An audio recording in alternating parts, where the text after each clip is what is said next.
So hello friends, welcome to the video. चलिए cover करते हैं अगस्त 2021 के 70 most important MCQs, current affairs और जीके के। ठीक है, ये रहा इंट्रोडक्शन, आप पढ़ सकते हैं। आइए बिना टाइम वेस्ट करे हुए पहला क्वेश्चन लेते हैं। Question number 1, chief secretaries of which two states have signed a deal to reduce tension along their borders?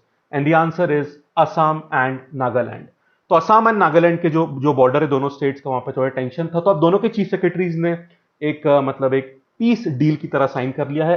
As per that deal, according to that deal, जो भी बॉर्डर पे दोनों की पुलिस फोर्सेज हैं वो विड्रॉ करेंगी टू देयर बेस कैंप्स, और वहां पे दोबारा एक तरह से शांति स्थापित हो जाएगी। असम एंड नागालैंड। आगे चलते हैं। Ministry of Ayush has collaborated with एक यूके का कॉलेज है। कॉलेज का नाम देख लीजिए, London school of hygiene and tropical medicine. अब किस चीज के लिए कोलैबोरेशन है वो देख लीजिए। To conduct a study on which of the following for promoting recovery from कोविड-19, and the answer is ashwagandha. Ministry of AYUSH India और यूके वाले जो कॉलेज है, they are conducting research and study on ashwagandha to जज और फाइंड आउट कि भाई क्या कोविड की रिकवरी में से कुछ यूज हो सकता है या नहीं हो सकता है। ठीक है, वैसे अश्वगंधा से एनर्जी बढ़ती है, स्ट्रेस कम होता है, और इसके साथ साथ इम्यून सिस्टम को भी स्ट्रांग करने के कुछ मतलब साइंस देखे गए हैं। तो बस उसी के लिए रिसर्च चल रही है यहाँ पे। ठीक है, सो रिकवरी फॉर फ्रॉम कोविड-19 ashwagandha. This connection is very very important, ध्यान रखिएगा। और कंट्री का नाम भी पूछ सकता है कि किससे वो डील हुई है। ओके, आगे चलते हैं। डीएसआर टेक्निक किस चीज से जुड़ी है? And the answer is agriculture. Full form देख लीजिए, यहां लिख देता हूं, डायरेक्ट सीडिंग ऑफ राइस। नाम से समझ गए होगे आप। ठीक है, एक बात ध्यान रखिएगा, डीएसआर जो राइस है उसे उगाने की नई टेक्निक है। पहले क्या करते थे? अच्छा, पहले आप ये देख लो ये टेक्निक किसने डेवलप करी है। पंजाब एग्रीकल्चरल यूनिवर्सिटी, जो कि लुधियाना में, ठीक है, उन्होंने डेवलप करी है। पहले जो सीडलिंग छोटे मतलब एक ट्रांसप्लांटेशन जो बोलते हैं, ट्रांसप्लांट पहले हम करते थे, छोटी सीडलिंग वगैरह डेवलप हुई, उनको ट्रांसप्लांट कर दिया। अब डायरेक्ट सीडिंग हो रही है। जो आप सो करोगे सीड, उससे पहले जो लेवल फील्ड होगी आपकी, तो उस लेवल फील्ड में प्री सोइंग स्टेज पर ही आप इरिगेशन कर दोगे, और फिर सीड को डायरेक्टली वहां पे आप सो कर दोगे।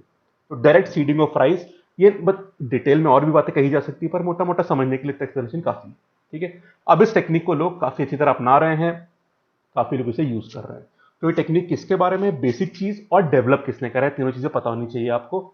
एग्रीकल्चर फील्ड की बात थी। आगे चलते हैं।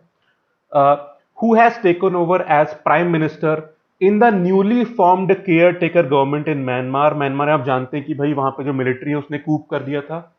कू जो बोलते हैं, मतलब एक तरह से सिविलियन गवर्नमेंट को हटा के खुद टेक ओवर कर लिया था। अब उसमें नए मतलब कौन प्राइम मिनिस्टर या जो हेड अपॉइंट करेगा? इन द आंसर इज मिन ऑन्ग लैंग। फोटो आप देख सकते हैं। ठीक है, मिन ऑन्ग लैंग। अगला सवाल देखिएगा। Newly elected zila panchayat of which of the following district has passed a proposal to change the name to Chandranagar? और ये पास करा है कहां की जिला पंचायत ने? फिरोजाबाद। ठीक है, अब ये जो प्रपोजल है ना, ये स्टेट गवर्नमेंट के पास जाएगा, और फिर देखते हैं वहां पे अप्रूव हुआ तो ये नाम बदलेगा यहाँ पे। ठीक है, बट एक प्रोसेस शुरू करा है यहाँ पे। आगे चलते हैं। एक नया फाइनेंशियल इनिशिएटिव है गवर्नमेंट ऑफ इंडिया का, उसका नाम बताना है आपको। क्या है वो देख लीजिए। Name the person and purpose specific cashless digital payment solution launched by the prime minister Narendra Modi ji. The answer is e RUPI. E रूपी पता है क्या है?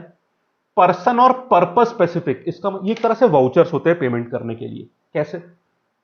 अगर गवर्नमेंट ऑर्गेनाइजेशन या किसी और ऑर्गेनाइजेशन को, किसी को मान लीजिए पैसे देने हैं, पेमेंट करना है, मान लीजिए एजुकेशन के लिए, एग्रीकल्चर के लिए, किसी डेवलपमेंट वर्क के लिए, किसी भी स्पेसिफिक पर्पस के लिए मान लो करना है, तो सिर्फ उसी पर्पस के स्पेसिफिक एक वाउचर बनाया जाएगा और उस इंसान को दे दिया जाएगा, ताकि वो ट्रांसफर हो जाए, और उस चीज को सिर्फ उसी पर्पस के लिए यूज करा जा सकता है। मेडिकल पर्पस भी हो सकता है, एनी पर्पस। ठीक है, तो इससे क्या होगा, उस पैसे का इस्तेमाल उसी पर्पस के लिए किया जा सकता है। Very very important. मतलब जो भी लीक्स हमारे सिस्टम में होते हैं उनको बंद करने के लिए और एफिशिएंसी बढ़ाने के लिए बहुत अच्छा यूज यहां पे टेक्नोलॉजी करा जाएगा। इनिशिएटिव का नाम है ई रूपी, और ध्यान रखिएगा, person and purpose specific.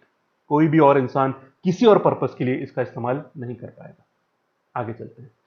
Ranjit Sagar dam किन दो स्टेट्स या यूनियन टेरिटरीज के बॉर्डर पर है? And the answer is Jammu Kashmir and Punjab. अगर आप लोकेशन मैप पे देखेंगे तो ये देखिए, यहाँ पंजाब, यहाँ जम्मू कश्मीर।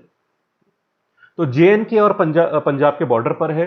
अगर मैं बात करूं जम्मू कश्मीर की तरफ से कौन सा डिस्ट्रिक्ट लगता है, तो आंसर कठुआ डिस्ट्रिक्ट है। कठुआ डिस्ट्रिक्ट लगता है।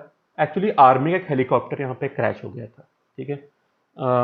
तो इसलिए ये चीज न्यूज में आई थी, आर्मी हेलीकॉप्टर क्रैश हो गया था जम्मू कश्मीर पंजाब बॉर्डर पे रंजीत सागर डैम में, ठीक है। पटौदी ट्रॉफी क्रिकेट में होती है किस कंट्री के बीच में? एक इंडिया, दूसरी इंग्लैंड, ठीक है। 2007 से, जैसे ऑस्ट्रेलिया के साथ बोलते हैं ना बॉर्डर गावस्कर ट्रॉफी, वैसे ही इंडिया इंग्लैंड टेस्ट सीरीज को बोलते हैं पटौदी ट्रॉफी। 2007 में स्टार्ट करा था to celebrate 75 years of test cricket relations between India and England, ठीक है। अभी भी चल रही है, मतलब अब ये वीडियो आप कब देखते हैं पता नहीं, बट इस दौरान वो सीरीज चल रही है, ठीक। अब India will try to win that series, क्योंकि पिछली सीरीज जो इंडिया ने जीती थी पटौदी ट्रॉफी, वो 2007 वाली ही जीती थी अंडर राहुल द्रविड़, है ना। तो अब कोशिश करेंगे कि दोबारा उसको जीत पाए। लेट अस होप क्या अच्छा रिजल्ट है वहां पे। 9th question, Lok Sabha has pass the bill for the formation of commission for air quality management. कहां के लिए पास करा गया? द आंसर इज एनसीआर, ठीक है। एनसीआर मतलब दिल्ली और उसके आसपास के रीजन के लिए पास करा गया है। इसमें फुल टाइम चेयरपर्सन होंगे और कई और मेंबर्स होंगे, जिसमें कई मिनिस्ट्रीज के members, experts and so on, ठीक है। पर दिल्ली एनसीआर के लिए पास करा गया है। EOS-03 क्या है? ये एक तरह का अर्थ ऑब्जर्वेशन सैटेलाइट है, ठीक है। इसको भी लॉन्च करा गया था, बट इसका लॉन्च सक्सेसफुल नहीं रहा था, ठीक है। तो that was a bit unfortunate, but ये EOS-03 एक तरह का इंडिया का अर्थ ऑब्जर्वेशन सैटेलाइट है। राजीव गांधी खेल रत्न अवार्ड का नाम बदल दिया गया है, अब किन के नाम पे रखा गया? The answer is Major Dhyan Chand, ठीक है। वैसे ही was a great sports person, but एक बात मैं और बता दूं, मेजर ध्यानचंद जी का बर्थडे अगस्त 29 को आता है और इसी दिन नेशनल स्पोर्ट्स डे सेलिब्रेट करते हैं, ठीक है। तो अवार्ड के नाम भी बदले हैं और नेशनल स्पोर्ट्स डे का भी आपको लॉजिक पता होना चाहिए। अगले सवाल पर चलते हैं। भारत माता पेंटिंग बहुत फेमस पेंटिंग है, किसका वर्क है? पहले पेंटिंग देख लीजिए आप। दिस इज भारत माता पेंटिंग। ये पेंटिंग बनाई थी अवनींद्रनाथ टैगोर, अवनींद्रनाथ टैगोर, ठीक है। रविन्द्रनाथ टैगोर जी जो हैं उनके नेफ्यू हैं अवनींद्रनाथ टैगोर, ठीक है। और इनको 150 ईयर्स हो गए हैं। तो as of now India is celebrating 150 years of Abanindranath Tagore, ठीक है। बहुत बढ़िया पेंटर थे इन्होंने। जैसे एक तो पेंटिंग आप देख सकते हैं, और भी काफी पेंटिंग बनाई थी, जैसे एक अरेबियन नाइट्स बनाई थी, ऐसे काफी ज्यादा पेंटिंग्स थी। तो आप भारत माता पेंटिंग और अरेबियन नाइट्स ये दो तीन याद कर सकते हैं। आगे चलते हैं। Who is the chairperson of PAC, public accounts committee? And the answer is Adhir Ranjan Chowdhury, Congress party के हैं, ठीक है। फोटो आप देख सकते हैं। दारा शिको किसके ब्रदर थे? And the answer is Aurangzeb. ध्यान रखिएगा, शाहजहां के बेटे थे औरंगजेब, दारा शिको, ये सब शाहजहां के बेटे थे। नेचुरल हेयर जो होने वाले थे, मतलब जो अगला गद्दी संभालते शाहजहां के बाद, वो होने वाले थे दारा शिको, ठीक है। पर सक्सेशन के लिए दारा शिको और औरंगजेब में मतलब एक काफी कॉन्फ्लिक्ट था। औरंगजेब के ऑर्डर पर दारा शिको को मार दिया गया 1659 की बैटल में, 1659 की बैटल में, ठीक है। तो दारा शिको मर गए थे और फिर Aurangzeb took over the Mughal empire, ठीक है। क्लियर है बात? अब यहाँ पे एक्चुअली इशू ये है कि इनका जो ग्रेव यार्ड है उसके ऊपर एक न्यूज थी कि हुमायूं ग्रेव यार्ड जो कॉम्प्लेक्स जहां पे हुमायूं ग्रेव यार्ड है, वहां पे कुछ अनमार्क्ड ग्रेव यार्ड्स हैं। तो ऐसा कहा या ऐसा माना जाता था कि दारा शिको जो है उनकी ग्रेव यार्ड भी हुमायूं ग्रेव कॉम्प्लेक्स में है। But archaeological survey of India ने बोला है कि नहीं, ऐसा भी कुछ प्रूव नहीं हुआ है। तो उस पर काम जारी है अभी। पर जो बात अभी निकल के ये आई कि उस कैंपस में जहां पे हुमायूं की ग्रेव है, वहां पे दारा शिको की ग्रेव नहीं है, ठीक है। कहां है अब वो सब एक मतलब बात चल रही है कि उस पर रिसर्च वगैरह चल रही है, बट खबर ये थी। तो उससे हिस्टोरिकल एंगल जो बनते हैं वो मैंने बता दिया आपको, ठीक है। हम लोग अक्सर कहते हैं ना कि सर कम से कम एंशियंट मिडीवल वगैरह तो करंट अफेयर से नहीं जुड़ता। देखिए जुड़ता है, एग्जाम्पल आपके सामने है, ठीक है। क्लियर? चलिए, इंडिया का जो अभी 75th इंडिपेंडेंस डे हुआ था, आपको यह बताना है उसका थीम क्या था। The theme was nation first always first. ये थीम बहुत जरूरी होते हैं, आपको पता होना चाहिए। आगे चलते हैं।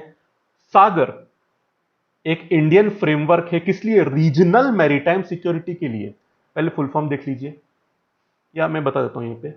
Security and growth for for all in the region. Security and growth for all in the region. Purpose क्या है? ये एक तरह का प्लेटफॉर्म है फॉर रीजनल मैरीटाइम सिक्योरिटी। शुरू करा गया था 2015 में। ठीक है, बहुत अच्छा इनिशिएटिव था ग्लोबल लेवल पे इंडिया का। 2015 government will spend 11,000 crore rupees on a new mission to achieve और ensure self sufficiency in the production of. ये पूरी कहानी ऑयल सीड्स के लिए हो रही है। ठीक है, मिशन का नाम देख लीजिए, नेशनल मिशन ऑन का ओ नहीं आएगा, national mission on edible oil and oil palm. ये नाम देख लो बस आप। ठीक है, नेशनल मिशन ऑफ ऑन या ऑफ, वो देख लीजिएगा, national mission of edible oil and oil palm. ये मिशन का नाम है, जिसमें अगले 5 साल तक 11,000 करोड़ रुपीस का एक्सपेंडिचर का पूरा प्लान बना है। एक्चुअली अभी काफी ऑयल सीड्स इंपोर्ट करना पड़ता है, इसलिए ऑयल की कीमत भी काफी बढ़ जाती है। उसी के लिए इस मिशन को लाया गया है। और इसमें टारगेट ये कि जैसे अभी 60% इंपोर्ट होता है, उसको 45% करने का टारगेट है। तो 60% से 45%, मतलब बेसिकली इंपोर्ट डिपेंडेंसी कम करनी है 2024 और 25 तक। ठीक है, तो 60% से 45% तक लाना है इसको 2024-25 तक। वही मतलब बेसिकली 5 साल का प्लान है। क्लियर होगी बात? चलिए आगे चलते हैं। अलेक्जेंडर लुकाशेंको कहां के प्रेसिडेंट है? And the answer is Belarus. ये रहा, बेलारूस में 1 साल पहले इलेक्शन हुए थे। इनको अब फिर ये प्रेसिडेंट बन गए इलेक्शन जीतने के बाद। और 1 साल मतलब एक एनिवर्सरी हो चुकी है, तो एक एनुअल प्रेस कॉन्फ्रेंस थी इनकी। पिछले इलेक्शन में काफी लोगों ने अपोजिशन किया था, अपोजिशन पार्टीज ने बोला था कि नहीं भाई इलेक्शन फेयर नहीं थे। इन्होंने ये बोला प्रेस कॉन्फ्रेंस की भाई अपोजिशन ने कू वगैरह करने का प्रयास किया है, तो एक दूसरे पर इल्जाम वगैरह लग रहे हैं। बट उसमें फैक्चुअल क्वेश्चन जरूरी हो सकता है, जो मैंने बता दिया आपको कि यहां पर लुकाशेंको बेलारूस के प्रेसिडेंट। चलिए आगे चलते हैं। Which of the following constitutional amendment bill is associated with, अभी भी रिसेंटली पास हुआ है, states right to make their own list of OBC होगा, सॉरी सी होगा यहां पर, ओबीसी। ठीक है, एंड द आंसर इज, ये बिल है 127th कॉन्स्टिट्यूशनल अमेंडमेंट बिल। ठीक है, एक्चुअली मई 2021 में सुप्रीम कोर्ट का एक जजमेंट आया था, जिसमें उन्होंने कहा था कि जो ओबीसी की लिस्टिंग होती है ये सिर्फ सेंटर कर सकता है, ये पावर स्टेट से छीन ली गई थी। इसी पावर को रिस्टोर करने के लिए ये बिल काफी इंपॉर्टेंट हो जाता है। अब स्टेट भी ये यहां पे लिस्टिंग कर सकते हैं। ठीक है, एक बात और, कई पार्टी से सपोर्ट कर रही हैं और वो ये कह रही हैं कि अगर ये लिस्टिंग हो जाए तो ये काफी काम की चीज रहेगी, बिकॉज उससे क्लैरिटी आ जाएगी। फॉर एग्जाम्पल जो 50% रिस्ट्रिक्शन है रिजर्वेशन पे, क्या वो सही है? ये सब चीजों पे क्लैरिटी एक तरह से आ सकती है कि एक बार पूरा लिस्टिंग ठीक से हो जाए वो किस चीज की। तो फिलहाल यही अपडेट है, आगे जो भी कहानी होगी we will try to cover that. आगे चलते हैं। उज्ज्वला स्कीम किसके बारे में है? कुकिंग गैस के जो सिलेंडर दिए जाते हैं, इसका 2.0 वर्जन लॉन्च हो चुका है। इसमें पता है एक डिफरेंस क्या है?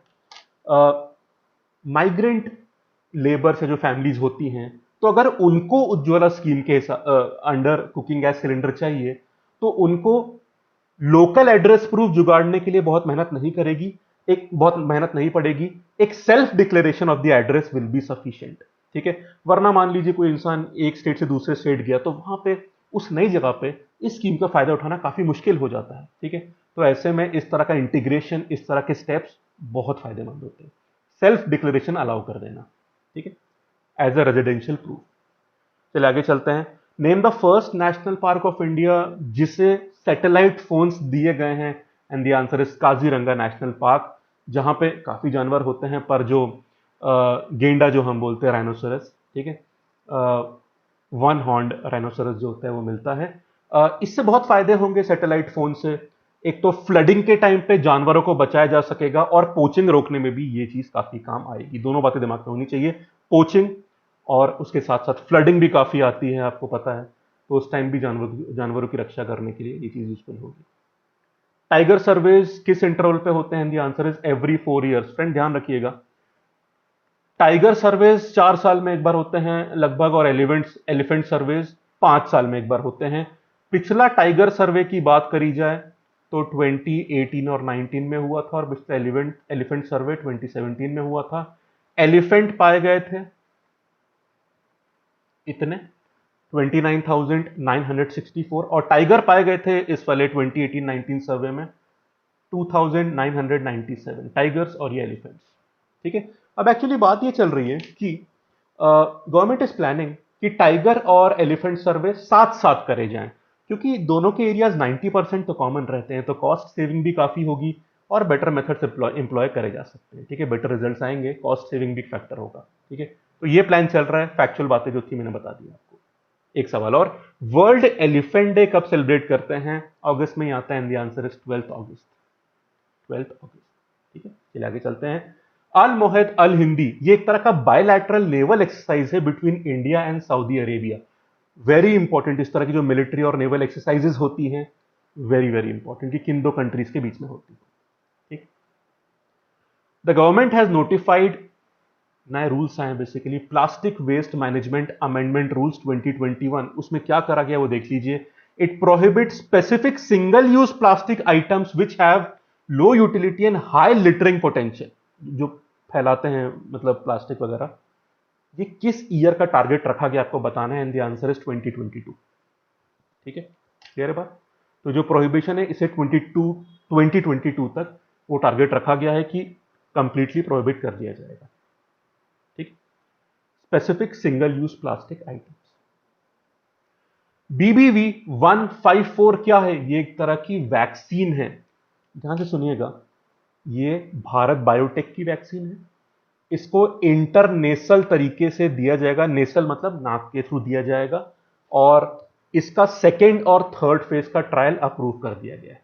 फिलहाल यही अपडेट है। तो एक तरह का वैक्सीन का नाम है, इंटरनेशनल, नाक के थ्रू इसको दिया जाएगा। ठीक है, सेकेंड और थर्ड फेज का ट्रायल अभी अप्रूव करा गया। आगे चलते हैं। Which of the following day will be observed as Partition Horrors Remembrance Day? And the answer is 14th August. ठीक है, to acknowledge the pain and the trauma suffered by the Indians during the partition. ठीक है, दिन कौन सा है? 14 अगस्त। Karma Kagyu Buddhism की branch है, ध्यान रखिएगा, वेरी वेरी इंपॉर्टेंट।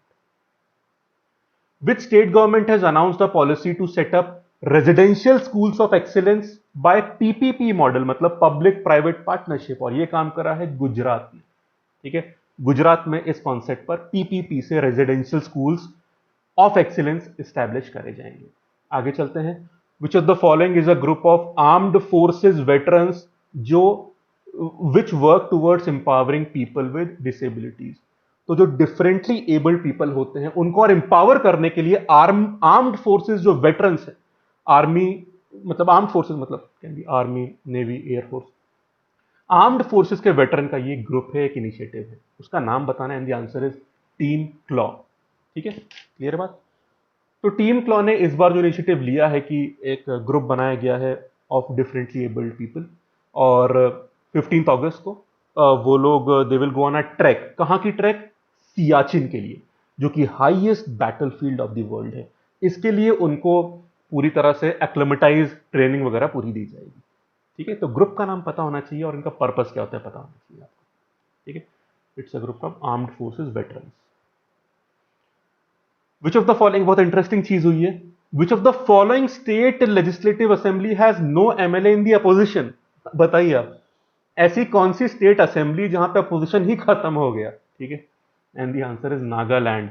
नागालैंड की असेंबली में 60 मेंबर्स होते हैं। एकमात्र जो अपोजिशन पार्टी थी वो थी नागा पीपल्स फ्रंट, पर वहां के भी जो एमएलए हैं उन्होंने उनको सरकार में इंडक्ट कर लिया गया है।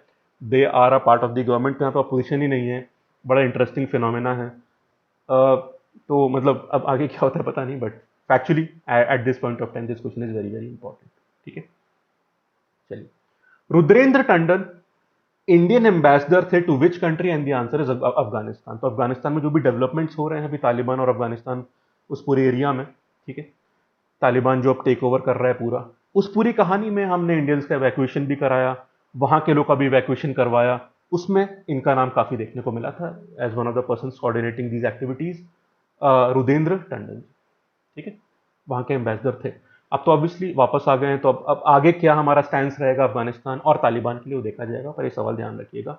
फोटो आप देख सकते हैं। चलिए, माकी काजी कौन से पॉपुलर गेम के क्रिएटर थे? एंड द आंसर है सुडोकू। इनकी जापान में अब डेथ हो चुकी है।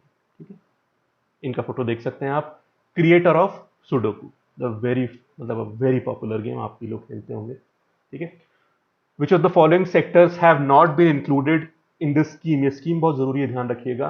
रॉडटेप scheme, remission of duties and taxes on exported products. Duty और टैक्स को रेमिशन करना, थोड़ा कैंसिल आउट करना एक्सपोर्ट्स के लिए। ठीक है, समझिएगा क्या होता है यहां पे। ठीक है, पहले क्या था?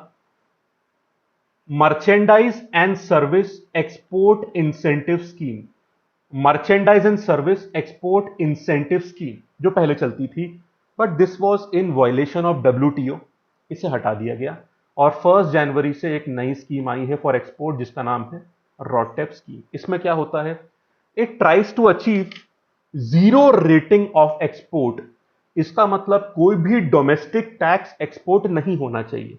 मतलब अगर मैं एक्सपोर्टर हूं, तो फिर अगर मुझे कुछ भी डोमेस्टिक टैक्सेस या लेवीज देनी पड़ी हैं, वो नहीं होना चाहिए।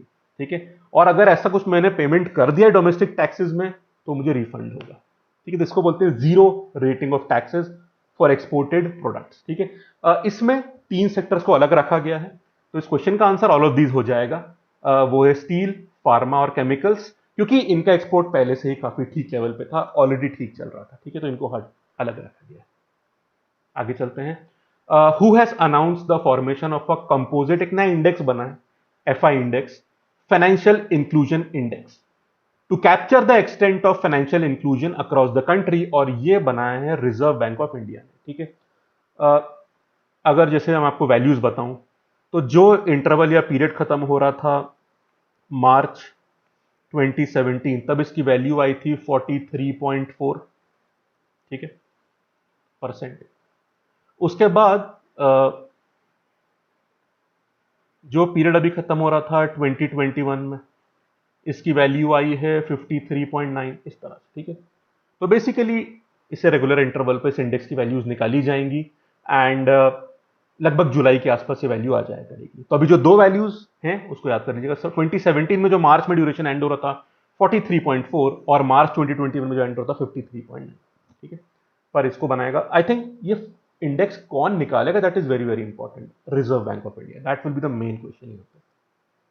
Next question, who may become India first women chief justice of India a few years from now? तो अगर सब कुछ ठीक रहा तो the answer is BV Nagarathna ji. Photo आप देख लीजिए। ये अब तो ये मतलब इनका अप्रूव हो चुका है, ये ओथ ले चुकी है सुप्रीम कोर्ट जज की तरह, पर पहले कर्नाटका हाई कोर्ट में जज थी। ठीक है, तो अब इन्हें सुप्रीम कोर्ट में जज बना दिया गया है, प्रेसिडेंट ने अप्रूव कर दिया। आई थिंक ओथ भी, मतलब वो पार्ट में कुछ पार्ट नेक्स्ट मंथ में करवाऊंगा, पर ओथ भी यहाँ पे हो चुकी है। तो she is now supreme court जज। ठीक है, तो एज पर सीनियोरिटी, मतलब क्योंकि अब भाई सीनियर जज उस एज के बाद रिटायर होते जाएंगे, तो बाकी जज एलिवेट होते जाएंगे। ठीक, तो if everything goes well, she hopefully will be the first women chief justice of India few years from now. ठीक है, चलिए फोटो देख सकते हैं।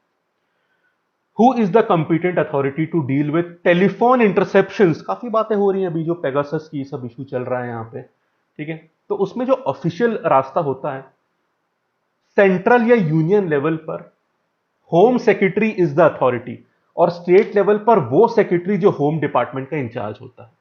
ठीक है, तो सेंट्रल लेवल पर होम सेक्रेटरी, और स्टेट लेवल पर जो होम डिपार्टमेंट होता है। स्टेट लेवल में मिनिस्ट्रीज नहीं होते, डिपार्टमेंट्स होते हैं। ठीक है, जैसे फॉरेस्ट डिपार्टमेंट, होम डिपार्टमेंट, उस तरह से कहानी चलती है। क्लियर बात? ठीक है, इरिगेशन डिपार्टमेंट एंड सो। अब यहां पे ध्यान दीजिएगा, वो सेक्रेटरी जो होम डिपार्टमेंट का इंचार्ज होता है। तो ये दोनों अथॉरिटीज का नाम बता दिया मैंने आपको। दिस मतलब ये ऑफिशियली सरकार ने ये डिक्लेयर किया। यूनाइट अवेयर, ये एक तरह का टेक्नोलॉजिकल प्लेटफॉर्म है, किससे जुड़ा हुआ है? Very important, and the answer is United Nations peace keepers. ध्यान दीजिएगा, यूनाइटेड नेशन सिक्योरिटी काउंसिल में एक रिसेंटली ओपन डिबेट चल रहा था, किसके बारे में? Technology and peace keepers. आप जानते हैं यूनाइटेड नेशंस की पीस कीपिंग फोर्सेस होती हैं, फोर्सेस जहां पे इंडिया के भी काफी लोग उसके मेंबर होते हैं। इंडिया का contribution is very high in the UN peace keeping forces. तो पीस कीपिंग एंड टेक्नोलॉजी के ऊपर एक डिबेट चल रहा था, ओपन डिबेट। उसी में जो हमारे मिनिस्टर ऑफ एक्सटर्नल अफेयर्स है मिस्टर एस जयशंकर, उन्होंने इस प्लेटफॉर्म को लॉन्च किया, यूनाइट अवेयर, जो एक तरह का टेक्नोलॉजिकल प्लेटफॉर्म है। किसके लिए? This will enhance the safety of peace keepers, ठीक है। और इस प्लेटफॉर्म को यूनाइटेड नेशंस के साथ कोलैबोरेशन में लॉन्च करा गया है, ठीक है, ध्यान रखिएगा। Indian institute of oil palm research Andhra Pradesh में लोकेटेड है। क्लियर होगी बात, ठीक है। पेडावेगी, पेदावेगी एक जगह है, पेदावेगी, वहां पे लोकेटेड है। स्पेलिंग आप एक बार चेक कर लेना, पेदावेगी, ठीक है। वेस्ट गोदावरी डिस्ट्रिक्ट में ये एक जगह है, आंध्र प्रदेश स्टेट का नाम है इंपॉर्टेंट, जहां पे Indian institute of oil palm research located. एक नेशनल मिशन की मैंने बात करी थी आपसे, उसी से एसोसिएटेड सवाल यहां पे बन जाएगा। अगले सवाल पे चलते हैं। Cabinet has approved agreement to promote collaboration on diagnostic and anti microbial resistance with which country? And the answer is Switzerland. Friend ध्यान रखिएगा, जो कई बार कॉन्ट्रैक्ट्स होते हैं या फिर क्या कोलैबोरेशन अग्रीमेंट, जो भी आप नाम देना चाहो, कहीं और के मिनिस्टर्स हमारी कंट्री में, हमारे वाले कहीं और जाएं, but the topic is very very important कि किन दो कंट्रीज के बीच में अग्रीमेंट हुआ और किस टॉपिक पर हुआ। इन दोनों चीजों को ध्यान रखना, सिर्फ सब्जेक्टिव के लिए नहीं, ऑब्जेक्टिव में भी सवाल आते हैं, ठीक है। चलिए, प्रिंसपाल सिंह किस स्पोर्ट से जुड़े हैं? The answer is basketball. ये आप देख लीजिए, एनबीए जो वहां की बास्केटबॉल लीग होती है यूएसए की, वहां की टीम थी सैक्रामेंटो किंग्स, उसके पार्ट थे। और पहली बार ऐसा हुआ है कि किसी टीम ने जीता हो एनबीए और उसका पार्ट कोई इंडियन रहा हो। So is the first Indian to be a part of winning team at the NBA, जिसका नाम है सैक्रामेंटो किंग्स। और पर्सन का नाम आप देख सकते हैं, प्रिंसपाल सिंह, बास्केटबॉल। चलिए, who has been elected as the president of IEG, institute of economic growth? And the answer is NK Singh. 15th finance commission के चेयरपर्सन हैं एनके सिंह जी, और इनको नया प्रेसिडेंट बनाया गया है। इससे पहले जो प्रेसिडेंट थे, मतलब जिनको एनके सिंह जी ने रिप्लेस किया है, वो थे डॉक्टर मनमोहन सिंह, जिनको 1992 में बनाया गया था। तब से वही थे, अब बन गए एनके सिंह जी, आईईजी, ठीक है। फोटो आप देख सकते हैं NK Singh ji. O M Nambiar किसके कोच थे? ये थे पीटी उषा के।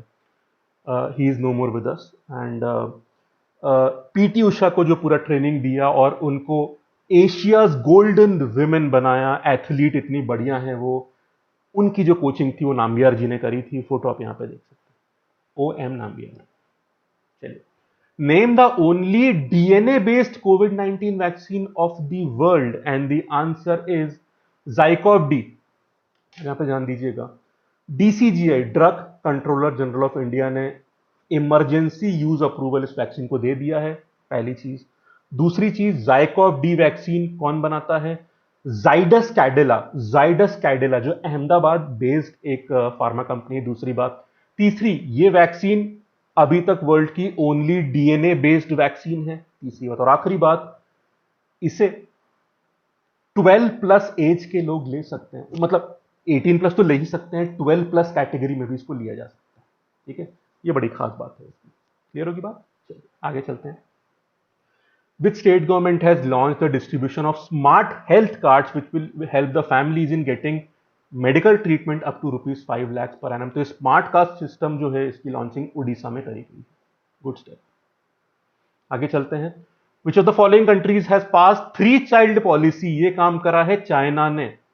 पहले वहां पे 1 चाइल्ड पॉलिसी होती थी, फिर 2016 में 2 चाइल्ड पॉलिसी हो गई, और अब हो गई है 3 चाइल्ड पॉलिसी, क्योंकि वहां पे जो बर्थ रेट है वो रेगुलरली काफी कम हो रहा है। तो एक एजिंग प्रॉब्लम जो वहां पे आ रही है, ठीक है, उसको सुलझाने के लिए ये स्टेप लिए जा रहे हैं। और चाइना ने एक और बात डिसाइड करी और उसके लिए स्टेप्स ले रहे हैं कि वो चाहते हैं कि वहां की एजुकेशन सस्ती हो जाए, क्योंकि बच्चों का नंबर ज्यादा पेरेंट्स है चाइना में, इसलिए भी नहीं करना चाह रहे हैं कि एजुकेशन वगैरह काफी महंगी होती है। तो उसके लिए भी सरकार स्टेप्स ले रही है यहाँ पे, ठीक है। Kalyan Singh was the former governor of which state? ध्यान रखिए, आंसर राजस्थान है। कल्याण सिंह जी जो अब हमारे बीच में नहीं रहे हैं, वो चीफ मिनिस्टर यूपी के रहे हैं, पर 2014 में वो राजस्थान के गवर्नर भी बनाए गए थे। तो मैंने गवर्नर पूछा है, सीएम पूछेंगे तो यूपी आंसर होगा, थोड़ा केयरफुल रहिए, ठीक है। फोटो आप देख सकते हैं कल्याण सिंह जी। आगे चलते हैं। मधुरकाठी मैट्स जो ये होती हैं, बड़ी मतलब very common and very famous और बहुत अच्छी क्वालिटी की होती हैं, मधुरकाटी मैट्स किस स्टेट को बिलोंग करती है? The answer is West Bengal. इनको ज्योग्राफिकल इंडिकेशन जीआई टैग भी मिल रखा है, बंगाल का, वेस्ट बंगाल का। मधुरकाठी मैट्स, वेस्ट बंगाल का जीआई टैग मिल चुका है इस प्रोडक्ट को। ठीक है।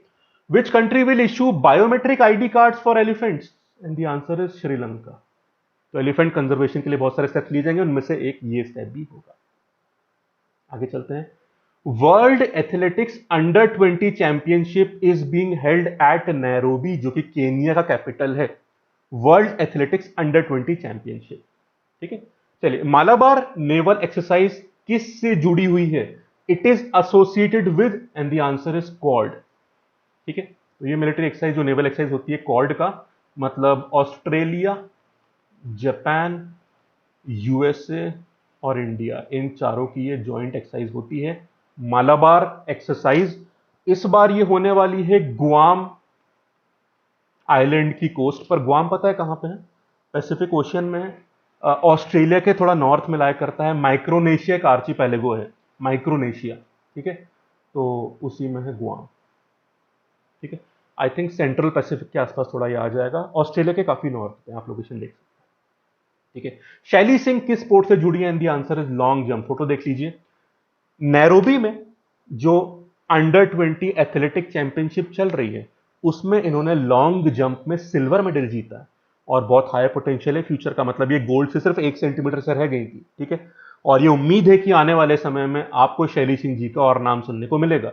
पूरी उम्मीद है कि ओलंपिक्स वगैरह और जो बाकी कॉमनवेल्थ गेम, जितने भी इंटरनेशनल गेम्स होते हैं, उसमें अब ये सीनियर कैटेगरी में भी काफी अवार्ड जीतेंगे, क्योंकि अभी तो परफॉर्मेंस बहुत बढ़िया रहा है इनका। ठीक है। चलिए आगे चलते हैं। Which company has developed the new income tax filing portal? And the answer is Infosys. कौन है इन्फोसिस के हेड? सलील पारेख। ध्यान रखिएगा, थोड़ा मतलब इस पोर्टल में बार बार काफी गड़बड़ियां आ रही थी। ठीक है। तो इस कारण से फाइनेंस मिनिस्ट्री को जो इन्फोसिस के हेड है सलील पारेख, उनको समन भी करना पड़ा कि ये क्या हो रहा है, जल्दी से ठीक करो इसको। ठीक है। तो मतलब लगातार ग्लिचेस आ रही थी उस नए जो एक पूरा पोर्टल बना है इनकम टैक्स के लिए, उसके फाइलिंग में पूरे प्रोसेस में ग्लिचेस आ रहे थे। तो इन्फोसिस को बोला गया कि भाई जल्दी ठीक करिए। खैर, किसने बनाया है? इन्फोसिस ने, ये ध्यान रखिए। क्रिवक क्लास, ये ध्यान रखिएगा, stealth frigates was build by. देखो, स्टील्थ फ्रिगेट्स क्या होते हैं? बेसिकली आप मान लो वॉरफेयर शिप्स की तरह। ठीक है। तो क्रिवक या तलवार क्लास जो था, इसके फ्रिगेट्स के लिए 2016 में एक इंटर गवर्नमेंटल अग्रीमेंट हुआ था इंडिया और रशिया के बीच में। ठीक है। जिसमें इस तरह के 4 फ्रिगेट्स आने थे, जिसमें 2 रशिया देगा, बाकी 2 कहां बनेंगे? गोवा शिपयार्ड लिमिटेड में। ठीक है। अब उनमें से जो पहले की डिलीवरी है वो कुछ महीना लेट होगी कोविड-19 की वजह से, और 2023 के मिड में आने की उम्मीद है पहले इस तरह के फ्रिगेट की। पर टोटल 4 आने हैं, 2 वहीं से बन के आएंगे और 2 यहां पे गोवा शिपयार्ड लिमिटेड बनाएगा। चलिए, HUID, hallmark unique ID has been propose for jewellery, और कई ज्वेलर्स ने इसका अपोज किया है, हड़ताल वगैरह भी हुई थी। वो ज्वेलर जो हड़ताल कर रहे हैं वो ये बोल रहे हैं कि हम ज्वेलरी के हॉलमार्किंग के अगेंस्ट नहीं है, आप हॉलमार्किंग करिए, पर वो HUID के अगेंस्ट है। मतलब इंडिविजुअल ज्वेलरी सेट को यूनिक आईडी मत दीजिए, ताकि हर ज्वेलरी के पीस को ही ट्रैक करा जा रहा है। तो एक हॉलमार्किंग करिए, पर वो उस यूनिक आईडी के अगेंस्ट। ठीक है। जिससे हर ज्वेलरी के आइटम पे एक ट्रैकिंग आ जाएगी। क्लियर है? चलिए, national monetisation plan NMP announce करा गया है बाय द गवर्नमेंट। उसका क्वांटम बताना है आपको, 6 लाख करोड़ रुपीज। इसमें क्या होगा? जो प्रॉपर्टीज है, जैसे कि railway station, airports, railway colonies, इसमें प्राइवेट सेक्टर भी इन्वेस्ट कर सकता है, उनको फिक्स रिटर्न मिलेगा, वो इन इन प्रॉपर्टीज को डेवलप कर सकते हैं, ऑपरेट कर सकते हैं, और फिर कुछ समय के बाद वो वापस गवर्नमेंट को हैंड ओवर कर देंगे। ठीक है। क्लियर है बात? तो ये होता है national monetisation plan. 6 lakh crore का यहाँ पे रुपीज का ऐसा क्वांटम रखा गया। आगे चलते हैं। CCI, competition commission of India ने एक फाइन इंपोज किया है 200 करोड़ रुपए का, on which company for indulging in. अब उस कंपनी ने क्या किया था? Unfair business practice by restricting dealers for offering discount to customers. Dealers को रिस्ट्रिक्ट करना ताकि वो कस्टमर्स को और डिस्काउंट ना दे पाए। इस प्रैक्टिस को करने की वजह से 200 करोड़ का यहां पे फाइन लगाया गया है by competition commission of India. The company का नाम नेम इज मारुति सुजुकी के साथ ऐसा हुआ। ठीक है, क्लियर है। विद्या प्रवेश मॉड्यूल एनसीईआरटी ने बनाया है, पता है क्या है? ये 12 वीक प्ले बेस्ड मॉड्यूल है। Play based module for student जो फर्स्ट क्लास में एंटर कर रहे हैं। तो काफी समय से आप जानते हैं कि भाई कोविड-19 चल रहा है, लॉकडाउन चल रहा है, स्कूल बंद है, तो बच्चों को घर पे ही स्कूलिंग वगैरह चल रही है। तो बहुत समय बाद जब स्कूल खुलेंगे तो एकदम से उस फिजिकल क्लासरूम फॉर्मेट में जाने के लिए बच्चे को प्रॉब्लम ना हो, वो ट्रांजिशन ठीक से रहे, स्मूथ रहे, इसके लिए ये मॉड्यूल करवाया जा रहा है। और ये भी कहा है कि सिर्फ कोविड-19 लॉकडाउन फेज नहीं, नॉर्मल रूटीन भी जब चालू हो जाएगा ना, तो भी बच्चों को फर्स्ट क्लास से पहले ये मॉड्यूल से मतलब उनको ये देना सही रहेगा। क्लियर? ताकि ये ट्रांजिशन इनटू क्लासरूम वहां पे स्मूथ रहे। प्ले बेस्ड पूरा बढ़िया तरीके से एक मॉड्यूल बनाया गया 12 वीक का। ठीक है, for first class entering students. आगे चलते हैं। एनसीईआरटी का नाम जरूर रहेगा यहाँ पे। ईईएल इकोनॉमिक एक्सप्लोजिव्स लिमिटेड कहाँ की कंपनी है? Nagpur based company. ध्यान रखिएगा friends. Multi mode hand grenade, पहली बार ग्रेनेड्स किसी प्राइवेट कंपनी ने बना के आर्मी को हैंडओवर करें, पहली बार ऐसा हुआ है। और एक डीआरडीओ की लैब थी, उससे टेक्नोलॉजी ट्रांसफर करा गया था और फिर इकोनॉमिक एक्सप्लोजिव लिमिटेड ने ये ग्रेनेड्स बनाए और इसका पहला बैच आर्मी को हैंडओवर कर दिया गया है। कंपनी कहां बेस्ड है सवाल था, नागपुर इसकी आंसर। ठीक है, तो डिफेंस में जो हम बार बार पब्लिक प्राइवेट पार्टनरशिप या प्राइवेट सेक्टर इन्वॉल्वमेंट या इन्वेस्टमेंट की बातें करते हैं, उसके लिए बहुत ही बेहतरीन एग्जाम्पल है। साहित्य अकादमी अवार्ड्स या अकादमी अवार्ड्स, साहित्य अकादमी अवार्ड्स 2020 के विनर्स का नाम बताना है। दोनों पर्संस के नाम मैंने यहां पर रख दिए हैं। यशोधरा मिश्रा, ठीक है, इनका जो वर्क है वो उड़िया में, और ओमचेरी एन एन पिल्लई, एक बार चेक कर लीजिएगा, शायद पिल्लई हुआ, प्लीज एक बार चेक कर लीजिएगा। ठीक है, ओमचेरी एन एन पिल्लई, ये मलयालम में। ठीक, तो ये ओडिया और ये Malayalam.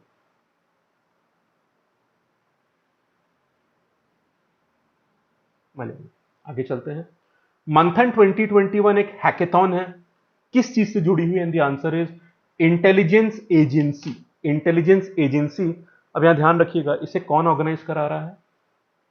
Bureau of police research and development in collaboration with AICTE, all India council for technical education. ये दोनों मिलकर हैकेथॉन करवा रहे हैं जहां पे innovative ideas to improve and further increase the efficiency of intelligence agencies in India, इस पे एंट्रीज इंकरेज करी जाएंगी। अगला सवाल, साइगॉन वॉर किससे जुड़ी है? वियतनाम में जो 1975 की वॉर थी उसकी बात हो रही है। तब भी काफी बुरी हालत थी, जैसे अभी अफगानिस्तान में हो रहा है यूएस के साथ और बाकी लोग के साथ। वहां पर भी यूएसए हार गया था और उनको वापस जाना पड़ा था। उस समय भी जब इवैक्यूएशन हुआ था, तब भी जो वियतनाम में साइगॉन जो सिटी थी, उसमें जो यूएस एम्बेसी थी, उसकी छत से हेलीकॉप्टर मूव कर रहे थे इवैक्यूएशन करवाने के लिए, जो यूएस वगैरह का स्टाफ था उनका। ठीक है, साइगॉन का नाम अब बदल गया है, अब हो ची मिन सिटी, आपने सुना होगा, हो ची मिन अब ये नाम है। वियतनाम के सबसे बड़ा शहर है हो ची मिन। ठीक है, इसका पुराना नाम सैगोन था, इसलिए सैगोन वॉर भी बोलते हैं उसको। कई बार आपको न्यूज़पेपर और न्यूज में देखने को मिला होगा। सबसे बड़ा शहर है, पर ये वियतनाम का कैपिटल नहीं है, कैपिटल हानोई है। ठीक है, ये ध्यान रखिएगा। चलिए, सुकीर थरनी एंड बामा कौन है? ये राइटर्स हैं। They are Tamil writers, women writers, और वहां पे जो दलित विमेन है उनकी जिंदगी, उनकी स्ट्रगल्स के बारे में लिखते हैं। ठीक है, इन दोनों को यहां पर जो दिल्ली यूनिवर्सिटी है, दिल्ली यूनिवर्सिटी का जो इंग्लिश डिपार्टमेंट है, उन्होंने इनके वर्क्स और राइटिंग को हटा दिया है। तो थोड़ा इसका अपोजिशन भी हो रहा है। तमिलनाडु के भी जो सीएम है MK स्टालिन जी, उन्होंने भी अपोज किया है कि भाई दिस इज नॉट राइट, इस पर दोबारा विचार होना चाहिए, ऐसे राइटिंग्स नहीं हटाना चाहिए। ठीक है, तो दे आर राइटर्स, सुकीर थरनी एंड बामा। चागोस आर्किपेलेगो कहां है? And the answer is Mauritius. 1968 में मॉरिशियस ब्रिटिश रूल से आजाद हो गया था, पर ब्रिटेन चागोस में फिर भी रहा, प्रेजेंट था, और चागोस के लोगों ने इसका काफी अपोजिशन किया। ठीक है, काफी स्टेप्स भी हुए। फॉर एग्जांपल 2019 में जो इंटरनेशनल कोर्ट ऑफ जस्टिस है, उन्होंने ये जजमेंट दिया कि चागोस आर्किपेलागो जो है ब्रिटेन को वो छोड़ देना चाहिए। अगले ही साल 2020 में यूनाइटेड नेशंस जनरल असेंबली में एक रेजोल्यूशन पास करा गया that Chagos is a integral part of Mauritius. और अभी रिसेंटली पता है क्या हुआ है? Universal postal union United Nations की पोस्टल रिलेटेड एजेंसी है ये, इन्होंने एक जजमेंट पास से एक रूल बनाया है कि जो ब्रिटेन के स्टैंप्स हैं अब चागोस में नहीं चलेंगे। तो ये एक और स्टेप है जो चागोस के इस इनिशिएटिव को स्ट्रांग करता है कि वो लोग इंडिपेंडेंट है और ब्रिटेन को ये एक झटका है। तो समझ गया आप हिस्टोरिकल डेवलपमेंट। और ये दीपार बील वाइल्ड लाइफ सेंचुरी कहां पर है आपको बताना है। In the answer is Assam, Guwahati के साउथ वेस्ट पार्ट में है। और एक बात ध्यान रखना, ये एक बर्ड सेंचुरी भी है, वाटर बॉडी भी है, वाइल्ड लाइफ सेंचुरी भी है, ठीक है। और यहाँ पे काफी एलिफेंट्स वगैरह भी पाए जाते हैं। अब इसको इको सेंसिटिव जोन नोटिफाई कर दिया गया है, तो वहां पे जानवर और खासकर एलिफेंट के कंजर्वेशन में काफी हेल्प मिलेगी। पर जो वहां के इन्वायरमेंटलिस्ट उन्होंने एक और बात कही कि यहां से एक रेलवे लाइन पास होती है जो वहां के स्पेशली एलिफेंट्स के लिए काफी डेंजरस है, तो उस रेलवे लाइन को भी डाइवर्ट करना चाहिए, ऐसे अभी भी वहां के इन्वायरमेंटलिस्ट पूरा मतलब बोल रहे हैं, सजेशन दे रहे हैं, रिक्वेस्ट कर रहे हैं गवर्नमेंट से, ठीक है। चलिए, एफएसडीसी को हेड कौन करता है? मतलब फाइनेंशियल सेक्टर डेवलपमेंट काउंसिल, इसे हेड करती हैं फाइनेंस मिनिस्टर। बेसिकली जो चार मेन रेगुलेटरी बॉडीज होती हैं, मतलब आप देख लीजिए, आरबीआई, सेबी, आईआरडीए और पीएफआरडीए। ठीक है, आरबीआई सेबी आप जानते हैं। Security and exchange board of India, ये है insurance regulatory and development authority. और यहाँ पे पीएफ का मतलब क्या होता है? Pension fund regulatory and development authority. इन चारों के बीच में एक तरह का इंटीग्रेशन बनाने के लिए, कोहेशन ठीक से करने के लिए, कोऑर्डिनेशन करने के लिए बना है एफएसडीसी, जिसको हेड करते हैं फाइनेंस मिनिस्टर। और अभी आप जानते हैं नेशनल मोनेटाइजेशन प्लान हो चुका है लॉन्च, तो इन्वेस्टमेंट काफी आएगा, इकोनॉमिक ग्रोथ काफी होगी, डेवलपमेंट प्रोजेक्ट काफी आएंगे। तो इन सारी बॉडीज में आपस में ठीक से कोऑर्डिनेशन होना चाहिए ताकि प्लान्स ठीक से आगे बढ़ पाए। उसी की एक मीटिंग एफएसडीसी की बहुत जल्दी होने की उम्मीद है, ठीक है। आगे चलते हैं। Which state government has proposed to achieve adoption of 20% battery electric vehicles out of all the vehicle registrations by 2025? ये टारगेट पूरा करने का जिम्मेदारी ली है उड़ीसा ने। This is the target and the proposal of Orissa government, ठीक है। तो जो ईवी की हम बात करते हैं, इलेक्ट्रिक व्हीकल्स की, उसमें ये एग्जांपल आप कोट कर सकते हैं। रवि चोपड़ा कमेटी किससे जुड़ी है? In the answer is hydro electric project. 2013 में जो केदारनाथ में सीवियर फ्लड्स आए थे, इसमें अनफॉर्चुनेटली कई लोगों की डेथ भी हो गई थी। उसके बाद सुप्रीम कोर्ट ने वहां पर जितने भी हाइड्रो इलेक्ट्रिक प्रोजेक्ट्स चल रहे थे उनको हॉल्ट कर दिया था। उसके बाद काफी कमिटीज बनी थी कि ये हाइड्रो इलेक्ट्रिक प्रोजेक्ट बनने चाहिए नहीं बनने चाहिए, डैम में बनने चाहिए नहीं बनने चाहिए। उसी में से एक कमिटी थी रवि चोपड़ा कमेटी। एंड रवि चोपड़ा जी एक इन्वायरमेंटलिस्ट है, ठीक है। आगे और भी कमिटीज बनी थी, बट फिलहाल इस क्वेश्चन का मैंने बता दिया आपको, associated with hydro electric projects. Bhavina Patel किस स्पोर्ट से हैं? And the answer is table tennis. इन्होंने अभी जो पैरालंपिक्स हो रहे हैं जापान में, टोक्यो में, उसमें टेबल टेनिस में सिल्वर मेडल जीता है। Moment of proud for us, देखिए आप इसका फोटो, ठीक है। अच्छा, इंडिया ने और भी, इन्होंने तो सिल्वर जीता है, बहुत बढ़िया परफॉर्मेंस दिया है, inspiration for all of us, ठीक है। अच्छा, एक बात और भी काफी मेडल्स इंडिया ने जीते हैं, वो लिस्ट आप देख सकते हैं। 2 गोल्ड मेडल जीते हैं इंडिया ने। अब ये वीडियो जो मैं बना रहा हूं, अगस्त एंड में बना रहा हूं, आगे और भी मेडल्स आ सकते हैं, पर फिलहाल टिल दिस डेट मैं आपको बता रहा हूं, आगे जो भी होगा वो बाद में अगले महीने में अपडेट कर देंगे। 2 गोल्ड मेडल्स कौन? देख लीजिए, अवनी लिखारा, फोटो आप देख सकते हैं, इनको शूटिंग में मिला है गोल्ड मेडल, और सुमित अंटिल, इनको मिला है जैवलिन थ्रो, जिसमें नीरज चोपड़ा को भी मिला था। तो पैरालंपिक में जैवलिन थ्रो में मिला है Sumit until gold medal, clear है। तो जो पहले वाले ओलंपिक थे उसमें नीरज चोपड़ा को मिला था, अभी पैरालंपिक्स में मिला है सुमित अंटिल को। Great performance by these athletes, a great inspiration. भाई कितनी भी समस्याएं हो, अगर जज्बा और मेहनत हो तो अचीवमेंट तो आना ही आना है, तो हमको इनसे सीखना चाहिए। आगे चलते हैं। Last question, national sports day कब सेलिब्रेट होता है? आपको आंसर पता है, मैंने बताया था अगस्त 29, मेजर ध्यानचंद जी का बर्थडे होता है और इसी दिन मनाते हैं नेशनल स्पोर्ट्स डे। ठीक है फ्रेंड्स, तो ये थे क्वेश्चन। अगर आपको कंटेंट पसंद आ रहा हो फ्रेंड तो वीडियो लाइक कर दिया करो और कंटेंट मतलब कमेंट कर दिया करो, उससे काफ़ी मोटिवेशन मिलता है ऐसे अच्छा कंटेंट बनाते रहने के लिए। और चैनल सब्सक्राइब कर लेना और बेल आइकन दबा दीजिएगा, और वीडियो लाइक और कमेंट का जरूर इंतजार रहेगा। ठीक है, thank you so much, have a nice.